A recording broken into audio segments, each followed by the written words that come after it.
Well, welcome to Futurium and welcome to the House of Futures. Here in this Futurium, everything, evolves around the question, well, how do we want to live? And this year is the Futurium Lab, which is basically the space where we are invited to discuss the futures. You are at the third session of Making Sense, an event series that is basically helping us to discuss everything that makes experiences more immersive. It is a B2B networking event, and it is hosted by xpro and Retune. And just two sentences about them. xpro is basically the new European B2B marketplace for experience technologies, products and services. And Retune is a festival and a network at the intersection of technology, arts and design. And the xpro is a format by Messe Berlin, translated the trade show Berlin. Well, they joined forces to highlight the interrelation between artistic exploration and commercial applications. And my name is Kathleen Schroeter, or just simply Kathleen in English, and I have a communication and science background, science communication and high tech, mostly because I was working 13 years for the Fraunhofer Gesellschaft, one of the applied science institutions in Europe. Well, as I said, that's the third session. We had already two sessions that were dedicated to senses. One was about sight, how we view, and the second one was about touch. The third one, you are all registered for because you are interested, smell and taste. And like the last times, we invited experts in the field of smell and taste. This time it's 3 experts. One is with us on a video recording, and 2 are here in the audience with us, and we have presentations, and then they join me for a panel discussion. And you are invited to join this panel by asking your questions. Obviously, I have some questions prepared, but it's like the last times, it's really a lot of fun when we all discuss together. And a special welcome to our online audience. You are also invited via our live stream to raise your questions and put them basically in the chat, and Patrick from the Messe Berlin will make sure that I get them, and then I can address them to our speakers.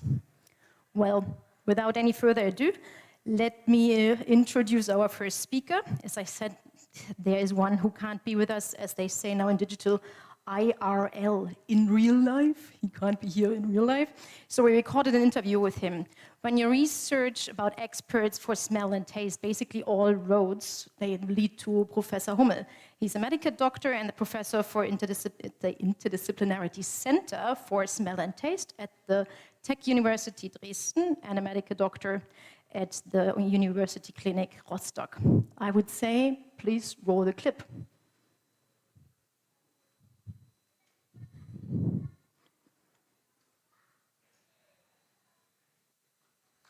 How does the sense of smell work? The smell actually in 2 different ways. One is when odors come from the front.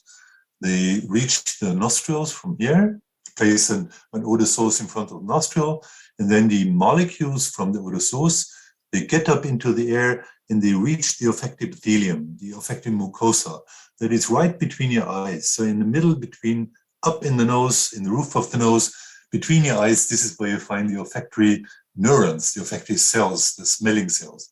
So it comes from the front, and also molecules can reach the odor from the back. So during eating and drinking, when we eat something, when we drink something, then the flavor of that is reaching the olfactory epithelium, the olfactory mucosa from the back through the throat, and is getting up to the nose. And there the molecules, they make contact with these olfactory receptor neurons. That's how they're called, the smell cells, the olfactory cells. They are activated, and then its activation is transferred through the bone into the brain. And the first relay station in the brain that is sort of computing the signals, that's the so-called olfactory bulb. And from the olfactory bulb, it's about that long and about that wide.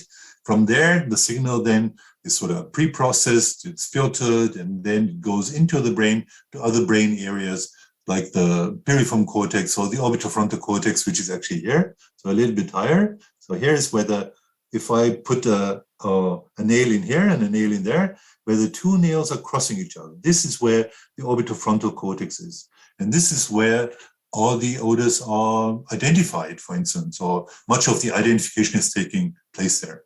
When it's about olfaction, one important thing is that it's not for each odor that we don't have one single cell in there or one single receptor, but it's a code that is generated. So if I smell rose, it's a rose code that is transferred from the nose into the brain. What is the importance of the sense of smell for humans? That is a good question. Thank you. It's like one can say the sense of smell is not important for humans. So we are seeing and hearing animals, but actually our sense of smell is important. So, but it's subliminal. It's working on a subliminal way. So it's always there in the background. Every time you inhale something, there's an olfactory activation. There are smells that are activating our brains. And this is also modulating our behavior. And in that way, olfaction is important mostly for three ways. So three aspects. One is like danger detection. So if we smell to perceive danger in our environment, something is burning, or there's a bad smell, something is rotten, then during eating and drinking, very important. So flavor perception, this is happening through the sense of smell. If you can't smell, then you don't have flavor perception, which is a terrible thing. Think about it, how much of our social interaction is working through eating and drinking. So olfaction is very important for that, also for control of what we eat. So that's tightly controlled through the sense of smell. If something is wrong, it's the jam that we have on our bun in the morning. So, or if you have breakfast and the jam is not the jam that you expect, or the taste, the flavor is not what you expect, then you don't swallow it. And this is what the sense of smell does. You know, it's a gatekeeper to our intestines in a way, if you will. So before we swallow, it's tightly checked by our sense of smell. And thirdly, very important is also the social aspect. So the sense of smell is very important for social interactions. We communicate through body odors, and this is all governed by the sense of smell. For instance, like in female tears, very elegant work has shown that. So when women cry out of sorrow, so when they are slightly depressed, or they're very in a very depressed mood, and they start to cry, and they take the tears of these women and present the tears to men, then the libido of these men is decreased very strongly by up to 80%. And also the hormonal changes that you can see. That's one nice example how we communicate with odors. So the sense of smell is very important in three ways: for danger detection, for eating and drinking, and for social communication, and many other things. But these are the most three important areas. Are we good smellers compared to other species? Our sense of smell is not bad, actually, compared to other mammals. We're not the top ranking animals in terms of sense of smell, but our sense of smell is not bad. There's research, comparative research from Sweden and from other areas. Matthias Lasker did some work in that. And what they showed was that when you look at specific odors, humans are in a midfield. And for some of these odors, we are better than dogs or better than rats. So there's some surprising results in this area. Also, if you look at the volume of the sheer size of the olfactory organs, so it's up here in the nose, but our olfactory organs, the olfactory mucosa and the olfactory bulb, they are larger than what you have in rats. And rats, they thrive on odors. So a rat without a sense of smell is not, can't survive. And still, just as an example, in our sense of smell, the hardware of that is the same as we have in rats. So we're not that bad when it comes to our sense of smell. It's just that for us as humans, hearing and seeing is in the foreground, and smelling is more in the background. So it's always prodding along, always changing us, and always having a say in how we behave. How can smell trigger emotions?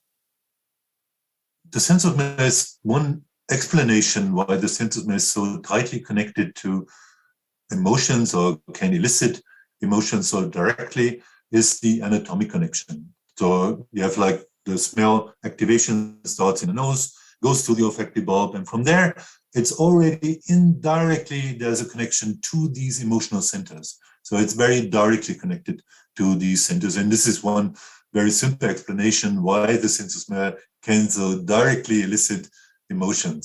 Another thing is that the processing of smells is a little bit different from other senses, so it does not go through the thalamus, for instance. It's a more central or control station of our senses. So the olfactory function is processed a little bit different compared to other senses, and that's maybe it's also a reason why it can so directly elicit emotions. Do you know good examples of using smell in marketing or exhibitions? Yeah, that's not my field on marketing. Of course, what I see in my daily environment when I go to a shop is that smells are more and more used also for advertising things. As you probably know, there are entire shops that are based on olfactory advertisement, so clothing shops and whatnot. It's a different channel how you can reach people. So it's not just through seeing and hearing and touch, but also you can reach them through the sense of smell. I mean, a very old and way to market things olfactorily wise is a bakery. So same thing, you walk by a bakery, and if you're hungry, you know, you smell the smell that comes out of a bakery, so that sucks you into the bakery and you want to buy one of these breads. So if you're in the right mood, and if you're a little bit hungry, then it's very effective. So that's one, I think, a very old way of advertising to use smells for advertising for your shop. And it can be very effective. But of course, as also most people in the business know, our smells are processed very individually. So what smells very pleasant to one person may not be very pleasant to another person. So finding the unique smell that is perfect for everybody is difficult, and it may not even exist. So it's a tricky business if you work with smells. Also, smells, they spread. That's the other issue. So they are not confined to one space, but they spread. So they find their ways in the environment, and so there are certain rules that you have to obey when you want to use smells in advertising. That's what I can say here. But of course, it's a very interesting way to become people interested in what you do. You add a deeply emotional component to what you do. Oftentimes you do. Can you learn to smell? Yes, one can learn to smell. That's also, I think, a very trivial notion that, for instance, people who have a certain interest in smells, let's say in coffee or like in tea. Yeah, so if you want to sell tea, you have to know which tea is good, which tea is bad. And there are tea sorters. I saw that once. And these people are incredible. So they are so precise, these noses, they are fully trained on teas. And they can separate various teas very easily. This can easily tell this is the tea from this hill and tea from that hill. And they are very precise in that.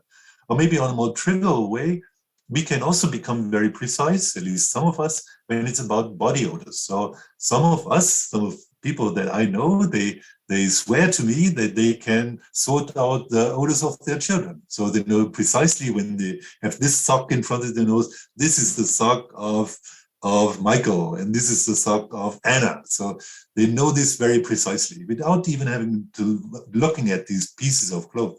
So we can be very good when we are interested in something, when there's demand. So our noses, they're highly trainable. For instance, we use that in a therapeutic sense. When people lose their sense of smell, we expose them, or they expose themselves to certain odors, and this helps them to recover faster compared to when they do not do that. So the sense of smell behind that is plasticity in the olfactory system, and that can be exploited in various ways. So yes, to answer your question shortly, yes, if you are interested in a certain sense of smell, if you expose yourself to that odor, you probably have a high chance, not 100%, but you have a high chance that it will become more sensitive to that odor. Do you have a favorite smell? My favorite smells, I think I genuinely like to smell, like also bad smells. I don't have a knack for bad smells, but I think I enjoy most of the smells, even what other people find disgusting. I think oftentimes I can brush away the disgusting surface of the smell and then get a little bit deeper into that smell. And some disgusting smells that are superficially very disgusting, they can be fairly interesting in the depth of them. So one kind, and each odor, that's how I feel it.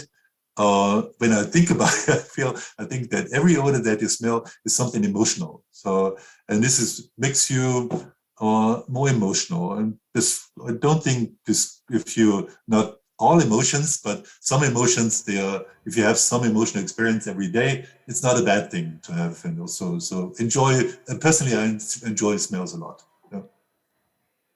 Thank you. Thank you. We can give him an applause. I will tell him. Also, he might watch the recording and hear you applauding. For me, that was 12 fascinating minutes where I learned a lot. I think I will become a tea sorter in my next life, my next professional life. Let's look into how we can transmit the knowledge into the daily business. Here with us is Marie-Urbaine Lefebvre, and as the name says, she's French, from Paris, while you are setting up, but I think you don't have too much to do. She's a perfumer and perfume creator, an olfactory artist, and the founder of Urban Sense, which is also a shop in Berlin, in Charlottenburg. Her background she studied chemistry. I should say you studied chemistry, and then you graduated from the very prestigious perfumery school, ISPICA, International School of Perfumery. In Versailles. Where else? So you studied and learned the master, and I think it's a very creative craftsmanship. With the masters in that field, you worked for big perfumeries, perfume companies, and now you have your own shop, and also you still work for other perfume companies. But also, I'm very interested to know what you're doing, as Professor Hummel said, in the more therapeutical way. So I would say you give us some examples, and I see that we have some flavors for you. To taste, to smell, basically. Tasting is also good, I think. Yeah, working together. It tastes, smells. The stage is yours. Merci. And you have 12 minutes, like Professor Hummel. Challenging. I will try to make it very fast. Yeah, I will join her on the stage when she's running over time, so that the audience also. Okay, I will come closer. Okay. So maybe, yeah. Okay. So. As Kathleen just presented me, I'm French, as you can hear, with my very strong accent. And yes, I'm a perfumer-creator, which means that we are not so many. I'm one of those who are creating fragrances. Since you cannot come to my lab, how does it work? How does the sense of smell work? No, I think I made a You mistake. smell actually in two different ways. One is when... So that was... So this is a little... This direction. Yeah. Okay. So this is a little introduction of the place I'm working in. This is in Berlin. I'm working as an independent perfumer. You have seen first at the beginning a collection of perfume. I'm also working with artists, which is really inspiring, and this is really thanks to Berlin. So there is, on one hand, Urban Sense, our brand, which is the official way of presenting my way of creating fragrances, because most of my work is to create fragrances for other brands, other projects, and anything that smells, but I'm not allowed to say. So here is the place I'm smelling. It's not in the lab because you need some fresh air, and behind is the lab, a little kitchen, as we can see. I don't really need a lot of place to create. Everything is mostly in my head. It's just here on this green wool bottles are the chemicals. In the fridge, the precious ones, the natural ones. So, and yes, my best friend is the balance, weight. And all over the walls and in the drawers are already composition I'm working on with since many years. So this is just to give you a little insight of where are the creations done.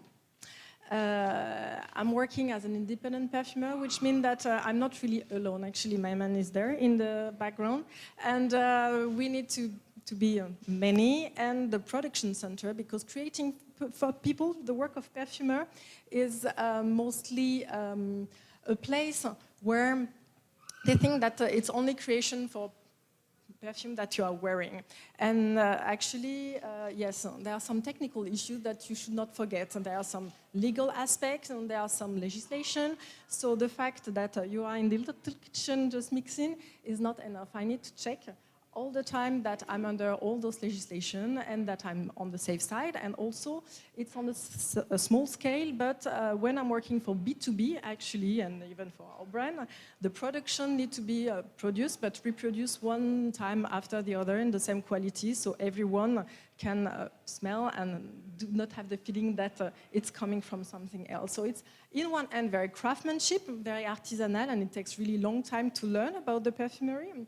And actually, the French background, most of the perfumers are still, sadly, we are bringing new blood in our industry, yes, with the French background and connection, because the companies and the perfumer are still in France, and it's a work which is transmitted mostly after the perfumery school, from a master perfumer to a younger perfumer. So it's really, it takes time, but it's fascinating.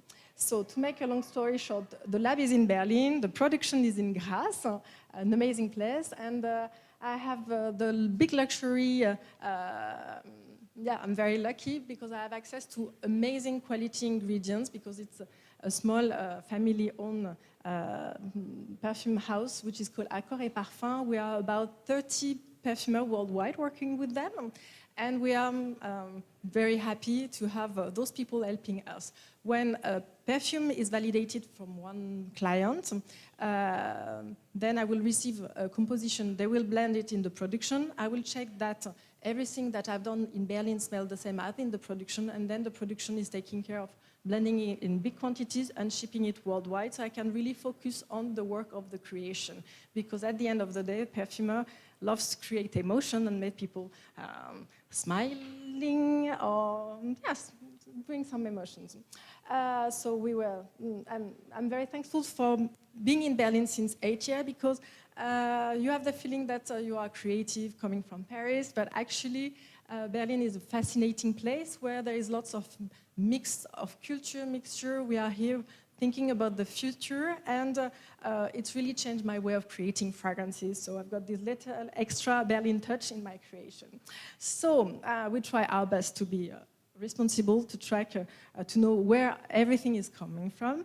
And so we have our own collection, and the idea of creating this collection, because this is not my work actually to create, to have our own brand, but since most of my clients, I'm a ghostwriter, more or less, it's just officially presenting how I'm creating, what is my way of writing, and people are coming to me because they are sharing the same value, and they have emotions when they're smelling something from me. If nothing is connected, actually they should, it's easier to go and see another perfumer.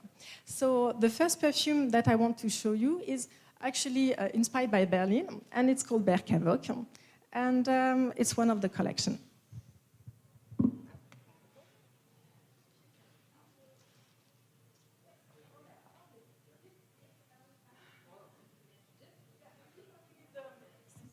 Sorry, I forgot to prepare my assistant to help me. I promise, Robert, I will help you to spray your perfume after.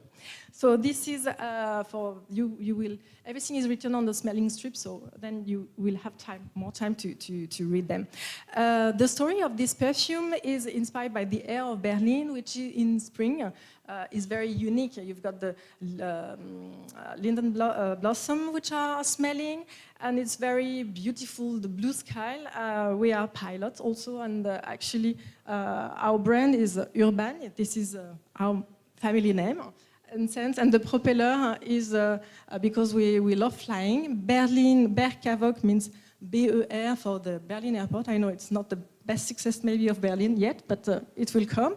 And Kavok for the pilots, it means ceiling on visibility, okay. So all the idea behind, just a little introduction about how we are creating fragrances and trying to give some emotion. It's just storytelling, but I'm not using the sense of vision music. I'm talking with the sense of smell, and it's simply another medium, but the techniques and the inspiration actually are the same when I'm exchanging with artists and people from other fields. It's exactly the same, but with another technique and medium. So this is Berlin story, and yes, we were very happy because actually the Ritz-Carlton of Berlin asked us to use it as their signature scent. So it's interesting because it was not planned for that, but it's creating emotion, and this is the purpose of a perfumer. Then, oops, yes, it's up, up. I'm bad. Another project which is really dear to our heart, and we exchange, you have seen the presentation of Thomas Hummel before, is the world of how can you bring emotions, sense, happiness to people, especially when they are sick. And we started this project with La Charité, and for Rosie. Rosie is the oncology department, and it has been a great idea from Professor Seoli here to bring happiness in a place where actually it's not really happiness which is happening. So the perfume, we have created what we are calling a perfume with a purpose, scent with a purpose. So actually, this one, actually I need again my assistant, is Rosie Charité. It's a perfume it took very long time to develop because, as you can imagine, perfuming a hospital required some legal stories, and it's not something that it's very technically speaking complex, but we are happy to make you smell and share this experience because this is the first, from what we have heard, department which is perfume scented. Is very light, delight, and should not annoy people also, but just to bring a little bit of hope, happiness, and we are playing with ingredients that are known in many other fields, such as aromatherapy, to help with that.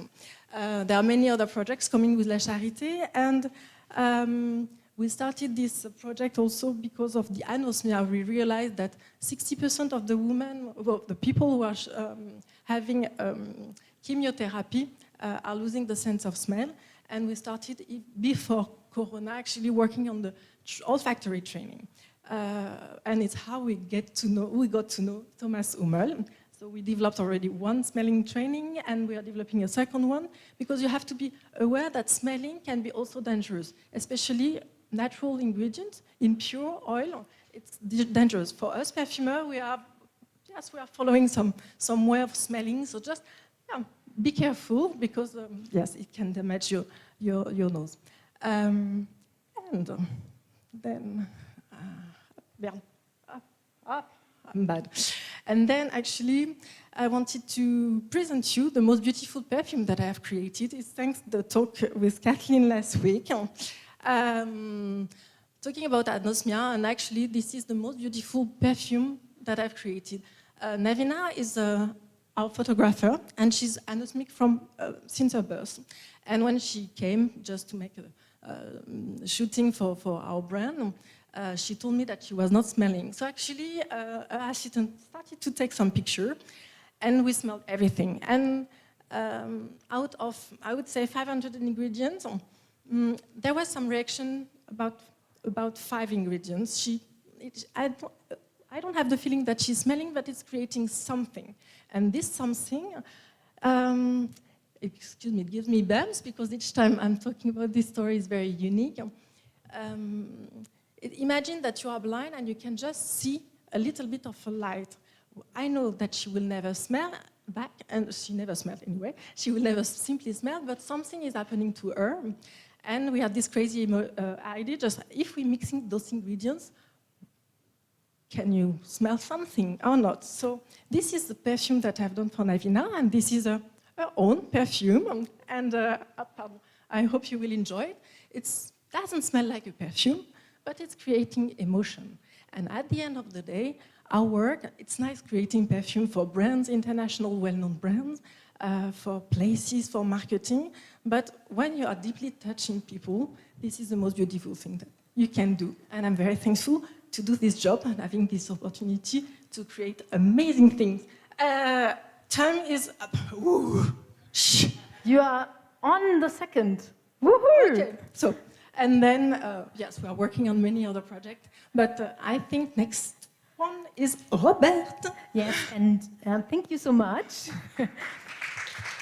And maybe when Robert is coming here, you can still bring the third sense. He's he's a fantastic assistant, and we can talk more about your other projects on the panel discussion then. Oh, thank you. Do you also need an assistant? I'm happy that our speakers are assistants to one another.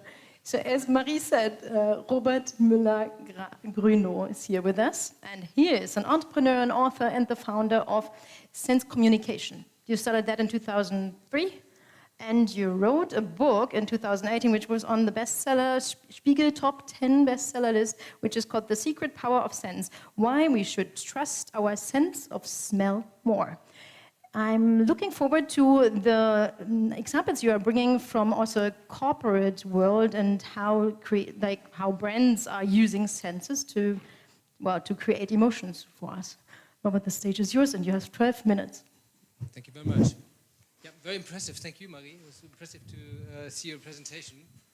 Well, my approach is maybe slightly different, from a different angle, rather marketing background actually, because when we started, two friends of mine and I, to think about new dimensions communications, we thought about finding smell a very important, it's a little bit too loud I think, very important a way to communicate, but very underestimated, especially in typical business communications. Why is scent so important? We found, not only we found, research is showing very clearly that smell is the only, we discussed that of course with Professor Hummel, but scent is the only communication tool that's directly connected with our limbic system, where we create emotions. This makes it the most emotional way to communicate between people and between, of course, brands and our environment that we move into, and human beings. It's completely, purely emotional, and of course it's very individual as well. The type of emotions that we create when we smell something is very much based on our history, on our cultural context, or our personal experiences that we have. Of course, and this makes it really not so easy when you try to communicate for a brand. But I'll show you some examples later on. I don't speak much more about how scents work in the brain, because Professor Hummel explained it pretty much, I think. But of course, we can prove what importance it has when we smell something. And we did one research, and actually that's probably the most fascinating research we've done so far, and it's the only globally only long-term project research that was done measuring the impact of specific smells in environments. And the environments that we tested that in, we did together with the University of Munich, LMU, Ludwig Maximilian University. And what we did is, for several years, we took all trains on one line, and we scented half of the train. So just imagine there's these typical Regionalzug, short-haul trains, and half of this train we scented with a relaxing scent, and the other half was not scented. And then out of this research, there were 2 dissertations that were published, and many other publications already now in the United States, just recently another research. And what we have done is we measured all important information that Deutsche Bahn, the German train company, wanted to know about quality of traveling, about how people feel, how people measure things like punctuality, or how people would deal with trains being late, how the cost-price ratio is evaluated. And all these parameters were taken from people that were asked over a period of several years. So we have 300,000, more than 300,000 pieces of data that collected during that time.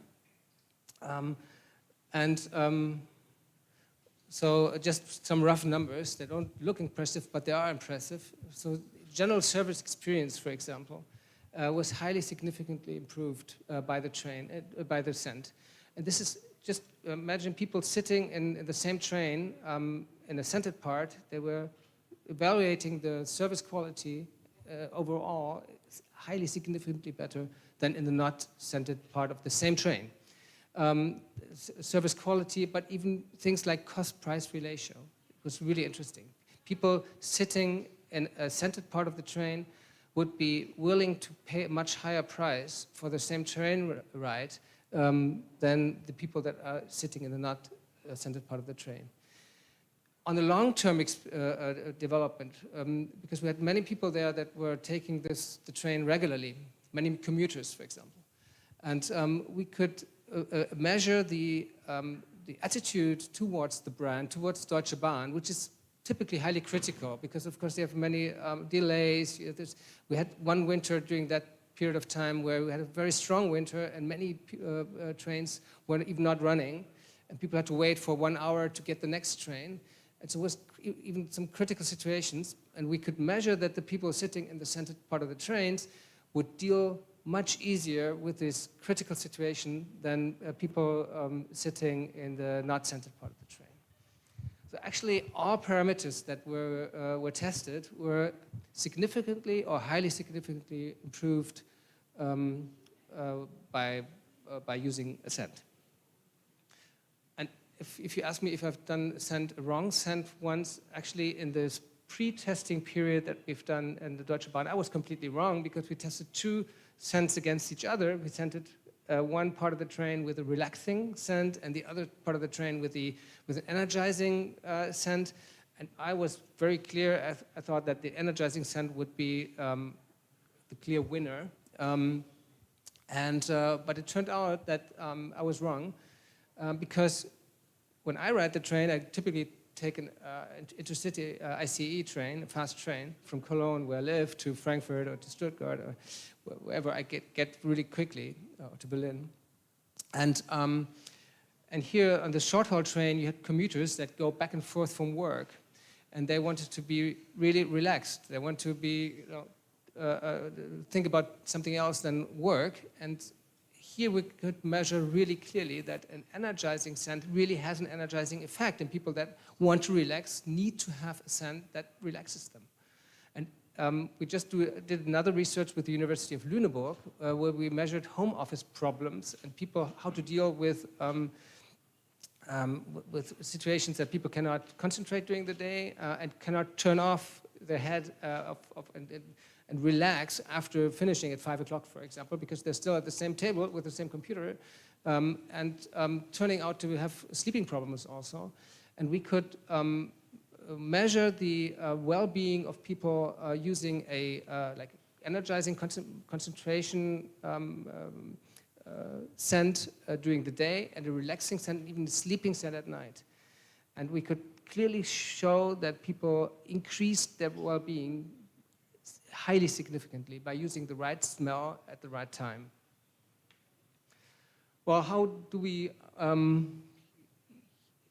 work scent? I mentioned before that what you associate with scents, the emotions that you create, the memories that you trigger by certain fragrances, of course, they can vary very much depending on who you are. People in Germany, for example, they feel very comfortable if they have typically very soft, embracing, almost kind of sweet smells. But in China, for example, it's very different. People feel comfortable if they have a very clear, almost airy, watery kind of smell surrounding them. So if you want to communicate something like well-being or feeling comfortable, we may need to have very different scents in different parts of the world. And when we did one project, this was where we learned a lot. In 2004, we were asked to create the brand scent for a company called Samsung, electronics company that has nothing to do with scents. And we needed to be able to communicate certain values of this company, of the brand, certain personality components, but also create the idea of blue and white, for example, which is very simple, actually, because we have the, thank you so much, these Samsung. You just have to open the door and then just open the jar and it just smell like this. You feel some, like a kind of watery, kind of a airy, clearly blue and white, I would say, type of smell that that communicates the idea of Samsung. I would really briefly. We have some components in it that, like technical components, the smell of kind of a plastic, some kind of metal, but also, and this was very helpful at that time, components of a fragrance that was globally very very successful, Cool Water Davidoff. So we took, for example, Cool Water Davidoff components, which are clearly also connected to more masculine scent. They wanted to have a masculine. They considered their brand to be rather masculine. So it needed to be masculine. It needed to be black, blue, and white. It needed to be globally perceived in the same way. And we saw that, for example, this smell was very successful in Australia, in Argentina, in United States, in Norway, all over the world, in all major countries where Samsung is active. So we did that, and then just measuring the effect, it was in all the flagship stores and the New York flagship stores, which is the most interesting maybe that they had. There were 4 zones that could be activated with scent, and they have a very good tracking system measuring how people move within the area of the store. And what you could see very clearly is if we put the scent in the back left side of the store, significantly more people were moving into this part of the store and stayed significantly longer than in the rest of the store. And then we put the scent in the further right side of the store. Then people went there and stayed there, and of course, in the end, spent more money there. And this shows very much that people, you can change the way you behave, you can change the way you think, you can change your emotions. Scents have always, as long as you breathe, you smell. There's no neutral smell situation in the world. You always smell. We're always surrounded by billions of scent molecules. And these scent molecules always have an effect on our behavior, always have an effect on our emotions, on our well-being. And what we do for companies, for example, we try to convince them that it's important to shape the air that you breathe, to shape this surrounding of you. As you do it with lights, with type of light, if it's a warm light or a cool light, with colors, with materials, scent is a tool for communications as any other means of communications or design.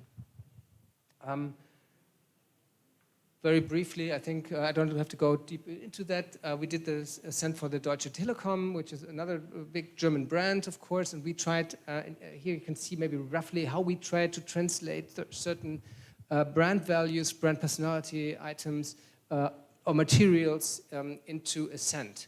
We always need to consider also the surrounding, the context in which you perceive a scent, because this has, of course, a strong impact. A scent in a red environment smells differently than a scent in a black environment, let's say. And if you have natural materials and woods, of course, it may make sense to reflect that in a scent also. So when you smell Deutsche Telekom, thank you so much, then you will smell a rather sweet, embracing smell, but this is only because the most important point in the scent was to have like an approachable scent. Communication between people was the main main importance for them. So what you smell is this. We have cashmeran in there. It's a scent fragrance molecule which creates the idea of cashmere. So it's something warm, embracing, for example. But we have, of course, ICE Super. ICE Super is a, maybe molecule 01, the fragrance. It's an artificial cedar wood molecule which smells not only like cedar, but it also smells like soft skin, for example. So it has something really human, something really close, and so on. And then you could use this, in big spaces like in stores, of course. Actually, currently in Germany, it's not in the stores, but in other countries, like in Austria or some Eastern European countries, you can experience the scent in the stores, in big trade fairs, and they even sell a product that we produce for them with the reed sticks. So, and actually, I don't know why, but 15,000 or so of them are sold per year by people that want to have the telecom smell in their homes. So, and what's the future for us, and what's really interesting? What kind of businesses are we interested in future applications? And of course, one very important part is virtual reality and augmented reality. We are working with the university in Vienna, the technical university, and here they measure the how the perception of virtual reality is different if you add the sense of smell and if you add sense of touch. And you can really clearly see that the sense of smell especially creates a such more realistic reality. Of course, I mean, reality without smell is no reality. That it's really very, very impressive.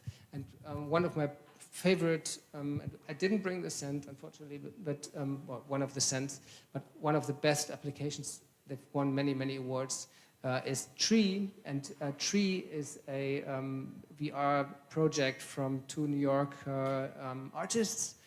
And I just show you a 1 minute film out of this application, and you have to imagine to smell.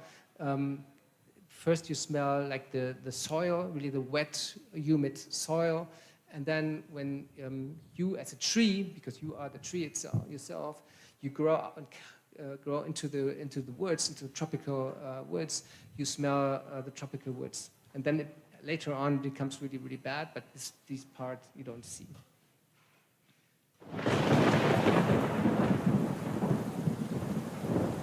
So this is underneath the soil, underneath you see the sunlight above you when you have the glasses on. And at that moment you smell the humid, very natural, realistic, tropical soil.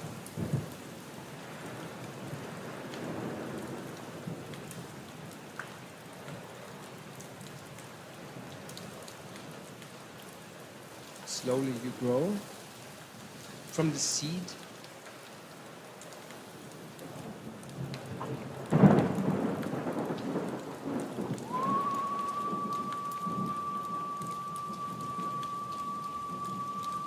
And now the scent changes to the tropical woods. As the time is up, do you smell earthy, like mushrooms? Yes. Do you smell the psilocybin underneath? Yes, it's a beautiful scent. One of my favorite scents that we've done for them. There's actually two of them. You smell the humid, the moss, the mushrooms, the soil. It's beautiful, and it's completely realistic. And then this smell that even the tropical rainforest is another beautiful smell. But of course, the film continues. And you, after like another 1 or 2 minutes, you smell the fire coming. And this is all about burning the woods in South America and in Asia.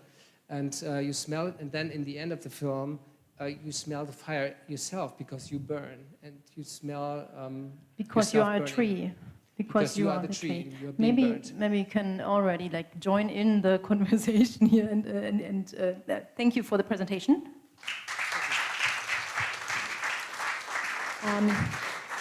For For this panel discussion, you can adjust your seats a bit higher so that also the last row can see you. There's a button on the right side.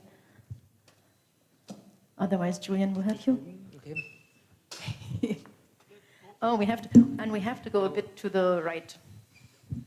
Let's squeeze a bit for the people who are online so that they can see us. Because we have two audiences. This is a fantastic bridge to the last two Making Sense sessions that we had, talking about immersive experiences. So, as you were working with Deutsche Bahn and with Deutsche Telekom, Samsung, you also did some studies like how people react and how that is communicating the brand. With virtual reality, with that tree, is it most likely that people then change their behavior and want to save the environment because they smell how they burn? Actually, that's the idea. Milika and Winslow, the two the microphone artists, a bit higher. The two artists that created it, they exactly wanted to have this very immersive, very strong emotional impact on yourself, and I think they succeeded. It was shown in Davos 2 times, actually. Even Angela Merkel did this. All the world leaders went through this film, and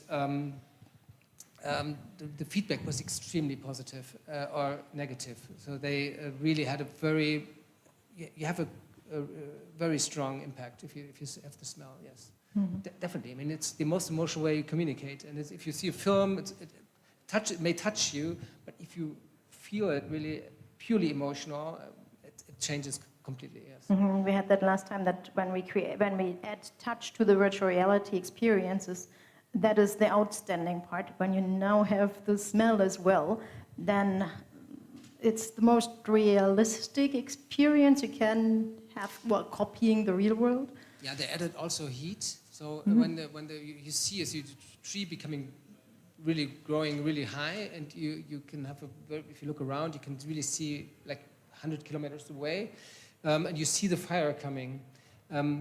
You have a heater that started to warm you also. So this is another, it's rather haptic. It's nerves, trigeminous nerve receptors which are activated by that. But it's a similar, it's in between smell and haptic. You want to add something, Marie? Otherwise, no, I have the luck to someone behind in the shadow to create actually perfume also for real virtuality, another project, and it's very fascinating indeed how people are reacting, because suddenly they are not expecting, and it's becoming it's instinctive, and it's great. Mm-hmm. Do we have questions from the audience? Because otherwise I'm selfish and ask the question that I have. Also online, please put them in the chat, and we have a microphone here, and in the chat they will send me your questions. Yes, hello. Thank you very much. So I have a question. How are the senses delivered to the VR users? Yes. We have. It's very important. I mean, we have to be very controllable, and the most difficult thing I think with scents is to make them really controllable. And this is where we actually started 25 years ago when we started the business. We didn't want to scent a whole space. That was never our aim. At the beginning, we wanted to synchronize motion pictures with scent. Just imagining scented internet, scented television, or now VR. So we designed a system, a dry storage material that we designed actually, and a delivery system that was still capable of doing up to 48 different scents, very individually. So you can make a scent appear and disappear within less than a second. And of course, it's very important to have the right technology. You cannot spray something, or you cannot use a diffuser or something. This is not possible for this kind of. No, it's very important to have a controllable system, and we designed different systems. We're now miniaturizing them because they're still kind of rather bulky. And now we're currently developing a microsystem that holds maybe 30 different scents in a very small device. Yeah. So the device is that tagged to the VR glasses? Yeah, this was we did that once, but as they're changing so quickly, and we're a small company, I mean, we cannot run behind all the developments so quickly. So we tried just to have an interactive connection to the software that controls our device that you can have separately from the glasses, because we know in 2 or 3 years the glasses will be really like normal glasses. So and where do we attach our system? I don't know. So we have to have not a cable or something or physical attachment. We have just to have like a remote control to the software. So and something in the room. Please. My question is about this with the Deutsche Bahn, the project. The guests who driving with the Bahn, they don't know that they were tested, or how does it from the moralischer Seite, I don't know the word in English. Yeah. How is this? No, they wouldn't. What do you think about? Yes, they weren't asked. They were asked at the end. And nobody perceived. This is very typical. We've done so many studies with so many different types of clients. People change their behavior. They change the way they feel well or not well. And then if you ask them if they perceive a smell, 90+% say no. And then you tell them, but there's a scent in you. Yeah, okay, I didn't smell it, so they don't care.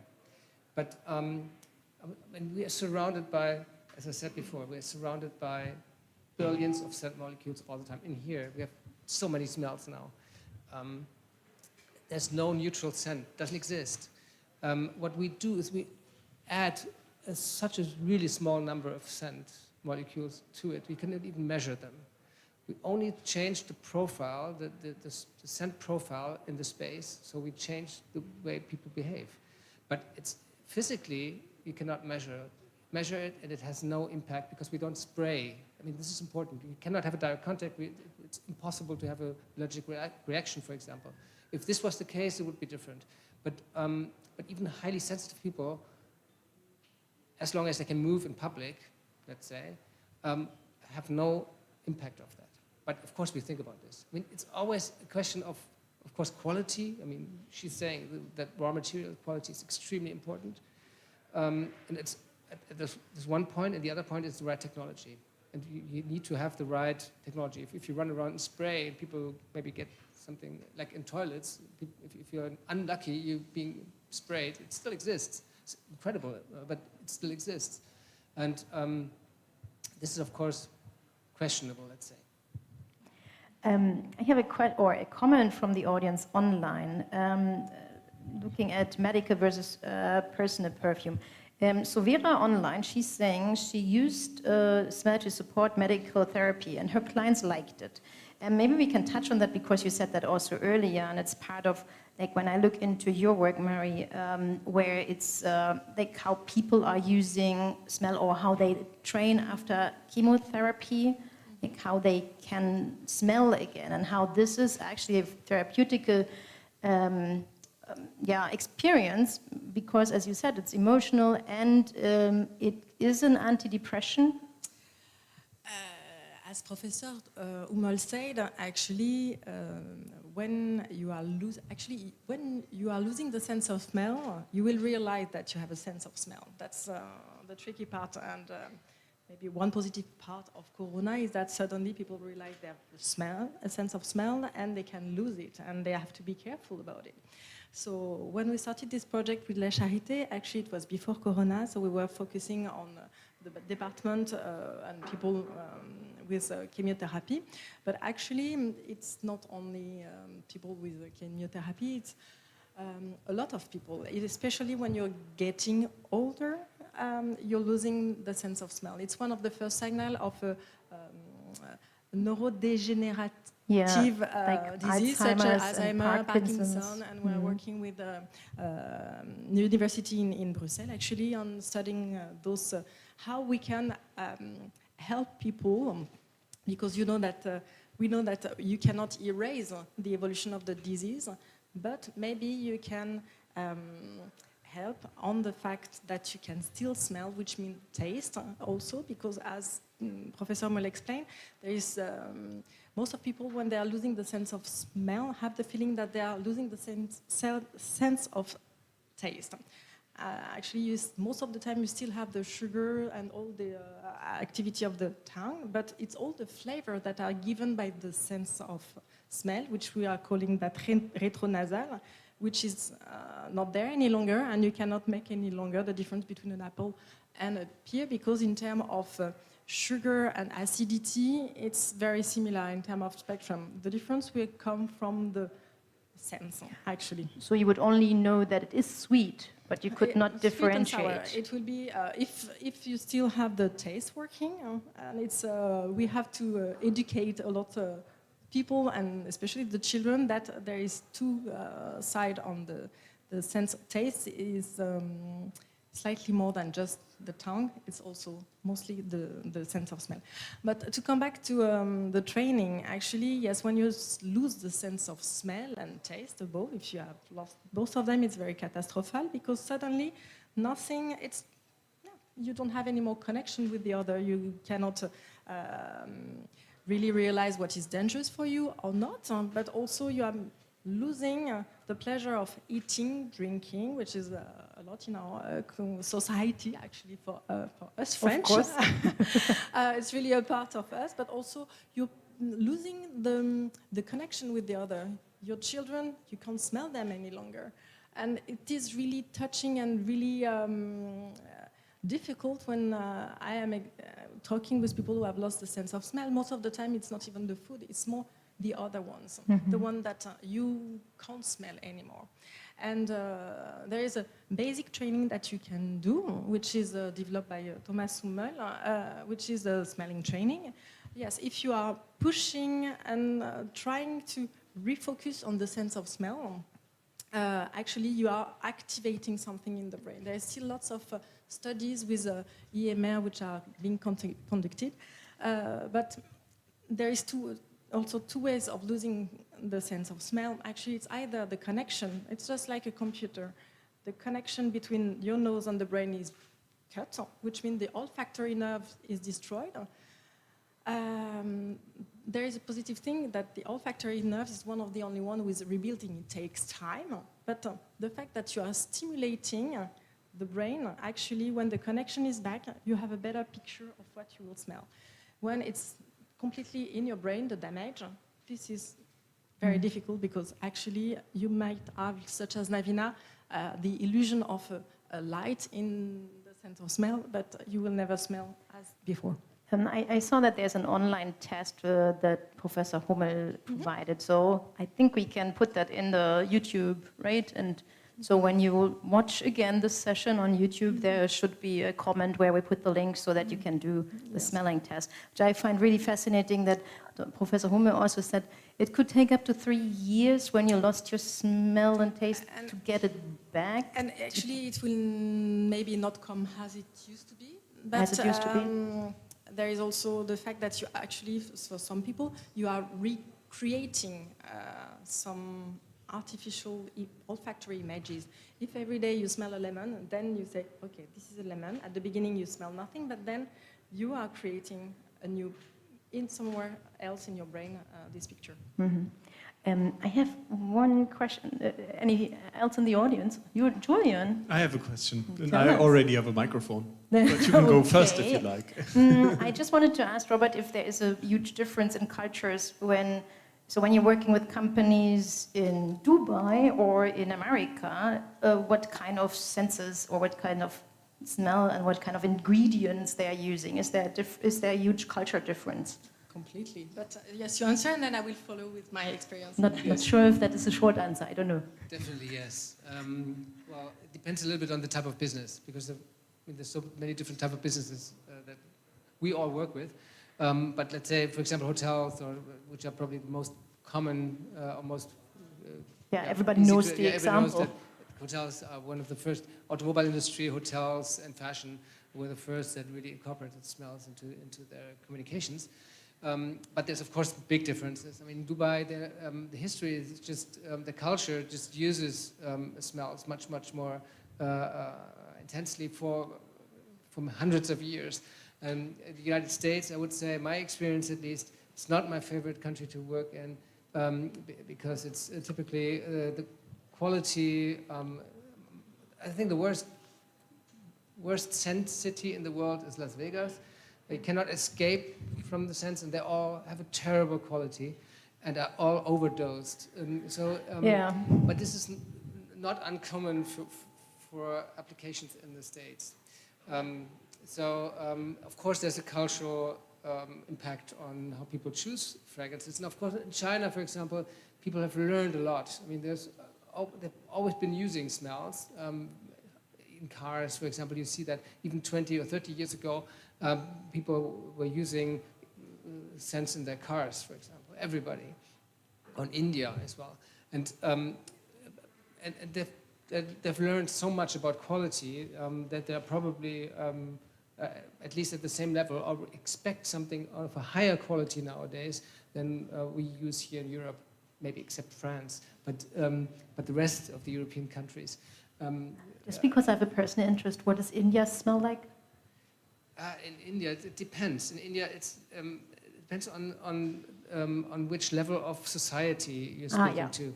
Because on the high society level, for example, actually what they think about is to fight the bad smells of the other people. This is a very strong point. I mean, they need sense that, for example, for their drivers, they don't want to smell their drivers. Yeah? This was something that people told me. So when we designed something for cars, we needed to consider that the driver has a certain smell, and somebody sitting in the back doesn't want to smell that. I have to look at the time, and I know you have to go to a train, so I have to tell Julian to give us the last. I will just add a few little things, because actually I'm creating fragrances for people, not only for houses or room fragrances, but directly talking and exchanging with cultural aspect. Even in Europe, actually, I'm French, we are in Germany, and we have a different background grown up. So our references are really related to our own personal history, cultural history. For example, in Japan or in Asia, this is Taoism, which means that you should not disturb the other one, which is completely the opposite with Middle East, where you have to smell on a certain level. I'm working for prince in Middle East, and it's a social status. They need that the population smell them when they have been there. So this is a different purpose, and the sense have many different, we can play with many different signals and messages with them. And yes, cultural issues are amazing. Thank you. Julian, last. Yeah, I just wanted to say that we also have a very strong culture of Duftbäume in German cars as well, so not to underestimate this. But no, I wanted to ask, like, when you design a smell, like, how much science is it, and how much experimenting is it? Like, do you know when you want to create a relaxing smell? Do you know exactly, like, you go there in that direction, or like do you just like throw things together and see how it smells? I don't know. Are we talking about the perfumer or the maestro? Both of you. If we are going for the perfumer, and when I'm designing a perfume, actually it's not simply mixing two ingredients together and to see what will come out of that. Of course, lots of learning, but also learning about the other. Where will be this perfume end? If it's in the US, if it's in China, if it's in France, it will. I will use different ingredients because the idea is to touch people deeply, and the best way is to use what they know and what they used to be surrounded with. And then there is the creative art aspect also. There's technical things, but you can add magical and creativity to that. Just 2 words to that too. It depends a little bit on the project, but of course we try to use research as well. I mean, our approach is maybe slightly different, but I've been working a lot with Professor Hans Hatt in Universität Bochum, University of Bochum, and he found out, and not only him, but that all of our organs have receptors that are also activated by specific scent molecules. And you can change, for example, your skin, the growth of your skin, or you can change your rhythm of your heart by certain molecules. So, for example, if you have a specific orange molecule scent that goes through the blood into your heart, the rhythm of your heart beating changes. So you can use this, for example, as one of many different possibilities to make people relax or even sleep better, for example. So this research we use a lot, actually, especially now because we just have founded a new company, called BrainScent, and it's designed to change your well-being during certain situations during the day, at night.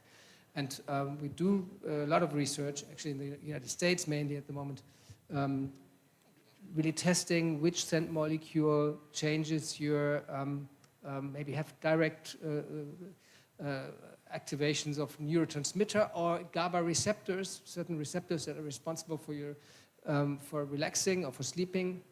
And it shows that there's quite a number of fragrances that activate block your GABA receptors and make you sleep better. And if you are capable of doing this into a fragrance, of course, if the idea is to make people relax or make people sleep better, you can use that. Yeah. Robert, I'm afraid you have to catch your train. So that's why I have to close here, but Marie is maybe staying with us, and you can stay with us for a couple of minutes and we can discuss without the microphones. And please join me in applauding our two guests. Thank you. And I have the last word, telling you that our last session, Making Sense number 4, will be in August, and it's all about hearing, which is on the 11th of August here at the Futurium Lab. See you there. Or here. See you here then.